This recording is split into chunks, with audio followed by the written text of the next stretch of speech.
பார்த்தீங்கன்னா, இப்போலாம் train accident நடக்குதுல்ல. Trains accident தான்.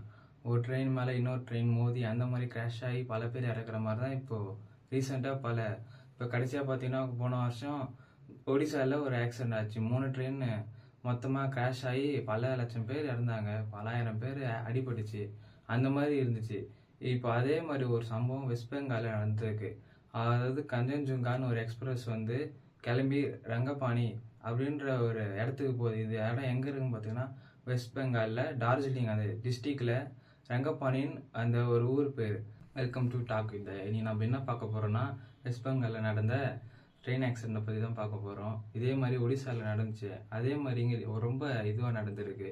அதாவது ரங்கபாணி அங்கேருந்து ட்ரெயின் கரெக்டாக நின்று போச்சு. அதாவது இது எங்கே இருக்குன்னா, வெஸ்ட் பெங்காலில் டார்ஜிலிங் டிஸ்ட்ரிக்டோட ரங்கபாணின்னு அது ஒரு ஊர் இருக்குது. அங்கே நின்று போச்சு கரெக்டாக. அடுத்த ஸ்டேஷன் 7 கிலோமீட்டர் இருக்குது, ஜல்பாய்பூர். அந்த ஸ்டேஷனுக்கும் ரங்கபாணிக்கும் 7 கிலோமீட்டர் தான். அங்கே ட்ரெயின் நின்று போச்சு, சிக்னல் ப்ராப்ளமாக. அந்த ட்ரெயின் வந்து அங்கே போயிருந்துச்சுன்னா, அடுத்த ஸ்டேஷனுக்கு போயிருந்துச்சுன்னா உயிர் சேதம் ஆயிருக்காது. அது அங்கேயே நின்றனால தான் இவ்வளோ பெரிய உயிர் சேதம் ஆயிருக்கு. அங்கே போயிருந்துச்சுன்னா இந்த ஆக்சிடென்ட்டு அந்த மாதிரி எதுவுமே ஒரு டோட்டலாக மாறி இருக்கும். இந்த மாதிரி நின்று பேசிகிட்டு இருக்க தேவையில்ல, அந்த மாதிரி ஒரு விஷயம் நடந்திருக்கும்.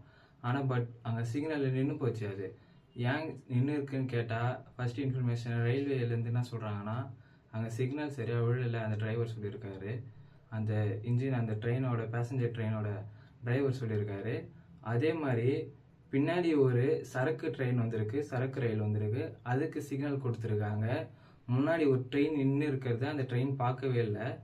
அந்த ட்ரெயின் வந்து வேகமாக மோதினதில் பின்னாடி இருக்கிற, அதாவது பேசஞ்சர் ட்ரெயினோட அந்த எக்ஸ்பிரஸ் வந்துச்சு பார்த்தீங்களா, அந்த வெஸ்ட் பெங்காலுக்கு ஸ்ட்ரெயிட்டாக போகும்போது அது முன்னாடி இந்த பேசஞ்சர் ட்ரெயினோட பின்னாடி போர்ஷன் 3 போர்ஷன் வந்து அப்படியே மேலே பறந்துடுச்சு.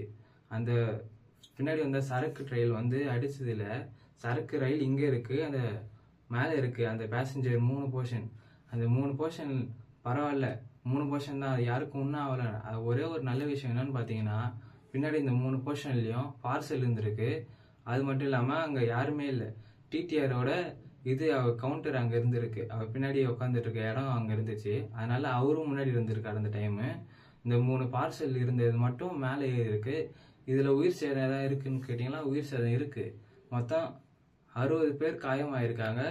அது மட்டும் இல்லாமல் 15 பேர் இறந்துருக்காங்க. நாங்கள் இது எடுக்கிறதுக்கு முன்னாடி, இன்ஃபர்மேஷன் எடுக்கிறதுக்கு முன்னாடியே 5 பேர் இறந்துருக்கான்னு சொன்னாங்க. ஸ்டார்டிங்கில் வந்து இல்லை 3 பேர் தான் இறங்கியிருக்காங்க. அடுத்து ஒரு 5 பேர் இறந்தாங்க.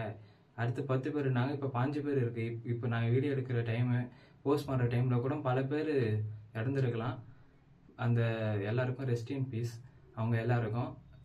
அதுக்கடுத்து அங்கே இருக்கிற ரயில்வே மினிஸ்டர் அவர் வந்து அஸ்வினி அங்கே போயிருக்காரு. வைஷ்ணவா அங்கே போயிருக்காரு ஒரு மினிஸ்டரா.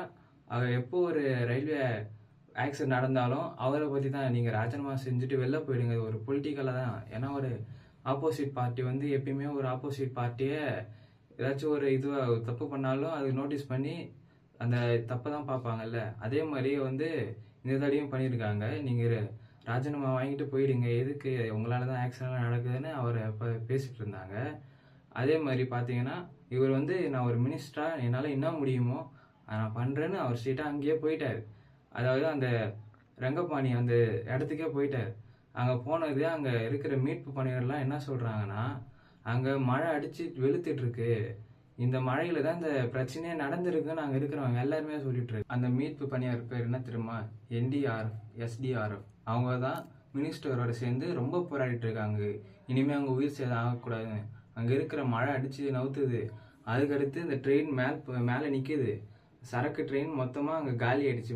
அந்த பின்னாடி இருக்கிற போர்ஷன்லாம் அடித்து நிற்குது. அதுக்கப்புறம் நாங்கள் இதுக்கடுத்து உயிர் சேதம் எதுவும் ஆயிடக்கூடாது, அந்த 5 பேரும் நிறுத்தணும். அதுக்கடுத்து உள்ளே இருக்கிறவங்க காயம் இருந்துச்சுன்னா நாங்கள் ஹாஸ்பிட்டல் மருத்துவமனைக்கு எடுத்துகிட்டு போயிடணும் சீக்கிரமா, யாருக்கும் எதுவும் ஆகக்கூடாதுன்னு 2 மீட்பு பணியினரும் உள்ளே இறங்கி வேலை செஞ்சுட்டு இருக்காங்க. இதுக்கு இடையில எப்படியும் ஒரு சிஎம் பேசாமலே இருப்பாங்க. அவங்க ஒரு பொலிட்டிக்கலாக பேசல. வெஸ்ட் பெங்காலோட சிஎம் வந்து மம்தா பானர்ஜி, அவங்க எதுவுமே ஒரு அகேன்ஸ்டாக பேசல, ஒரு பொலிட்டிக்கலாக பேசல. அவங்களும் அங்கே இருக்கிற மக்களுக்கு வந்து ஒரு நியாயம் கிடைக்கணும், அவங்களுக்கும் கொஞ்சம் அங்கே இருக்கிறவங்களை காப்பாற்றணும் தான் அவங்களும் பேசியிருக்காங்க. ஒரு பொலிட்டிக்கலாக பேசல அவங்களும். நீங்கள் வேலை செஞ்சுட்டே இருங்க, நாங்களும் வரோம், நாங்களும் எங்கள் சைட்லேருந்து என்னெல்லாம் முடியுதோ எல்லாத்தையும் நாங்களும் செய்கிறோம்னு மம்தா பானர்ஜி சொல்லியிருக்காங்க. ஏன்னா அவங்க ஒரு சிஎம், அவங்களும் செஞ்சுருக்காங்க. அதுக்கடுத்து ரயில்வே மினிஸ்டரும் அங்கே அந்த ஸ்பாட்டுக்கு போயிட்டு எல்லாத்தையும் செஞ்சுட்டு இருக்காங்க. இது ஒரு பொலிட்டிக்கலாக இல்லாமல் ஒரு எல்லாருக்கும் அங்கே இருக்கிறவங்களை காப்பாற்றியே தீரணும் அப்படின்னு இருக்கிற எல்லா ஒரு இந்த பணியும் இறங்கி வேலை செஞ்சுட்டு இருக்காங்க. அங்கே மீட்பு பணியினர்லேருந்து எல்லாருமே உள்ளுக்குள்ளே போயிட்டு வேலை செஞ்சுட்டு இருக்காங்க. அவ்வளோதான். இதுக்கு அடுத்து என்ன பிரச்சனை நடந்தாலும் என்ன நடக்குந்தாலும் நாங்கள் அடுத்தடுத்து உங்களுக்கு அப்டேட்ஸ் கொடுத்துட்டே இருக்கோம். இந்த மாதிரி பியூட்டிஃபுல்லான இன்ஃபர்மேஷன்லாம் தெரிஞ்சுக்கணுன்னா டாக் வித் ஐவா சப்ஸ்கிரைப் பண்ணுங்கள். உங்களுக்கு இந்த மாதிரி ஏதாச்சும் ஒரு இதை பற்றி தெரிஞ்சுக்கணும், பர்டிகுலராக உங்களுக்கு ஏதாச்சும் மனசுக்குள்ளே இருக்கும், இதை வீடியோவை போடுங்க அப்படின்னு சொன்னீங்கன்னா நாங்கள் அதை பார்த்துட்டு உங்களுக்கு வீடியோ மேக் பண்ணி போடுறோம்.